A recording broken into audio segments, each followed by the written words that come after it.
Mike, let's jump to your Cowboys. And Jerry Jones called out the team saying the bad Decembers had to stop. Actually, he called out Tony Romo saying the bad December needs to stop. Yeah. What's it like? I'm not going to say he called you out, but what's it like when Jerry Jones gets on somebody around there? What's it like in the building? Hey, listen. Hey. He is the boss, you know. He is the boss. And when you look at the bottom of those checks, you say, hey, that guy right there saying something. I better listen because his name's on the check. You know what amazes me is we beat Tony Romo upside his head with it because it's true. Everybody else talks about it because it's true. And when the owner says, hey, we need to do better than this because it's true, everybody says, I can't believe Jerry said that. What is wrong with Jerry? Jerry's telling the truth. The Cowboys do need to improve in December. And unfortunately for Tony, when you say the Cowboys, the only people get records, well, you know, those other kind of records, but quarterbacks. Quarterbacks, the only people.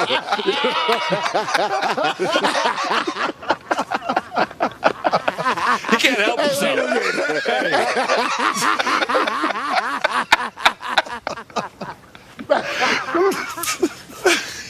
All right, man. Don't get me in trouble, man. It's 8 o'clock in the morning.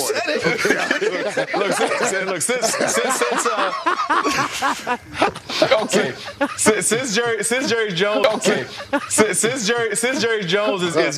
Jerry Jones is getting everybody, he got on Dez Bryant about him holding on to the ball and his ball security. What would you tell Dez Bryant at this point about his ball security and how he can get better? You know what, and this was one of the things that I've talked with a couple of guys about, and you see the balls that Dez dropped. The balls he did drop across the middle, you know, trying to catch it in his hands sometimes. I always say with the heat that's going across the middle, I would tell him sometimes don't be afraid to cradle that ball in and just catch it against your chest when you're going across the middle. It's a natural habit for your body to tighten up when you know pain is nearby. So cradling the ball helps a whole lot. Yeah, you did that better than anybody, man. You used to make me so mad because I'm expecting you to reach out for it, and you just put all that meat in the way. Yeah, I get. Well, I'm gonna put that right on there. I'm still upset about that. But speaking of that other 88, Dez, how important, how critical is he to the success over this next month?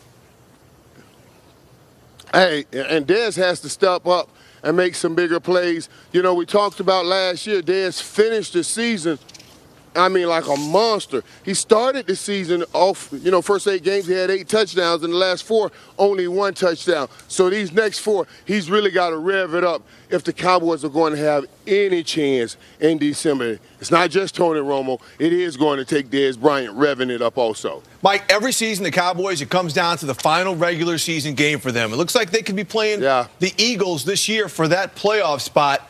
Do you see that as a carrot for them? Like, hey, we've got to get to this game. We got to win to get to this game. Or do you think they're looking that far ahead?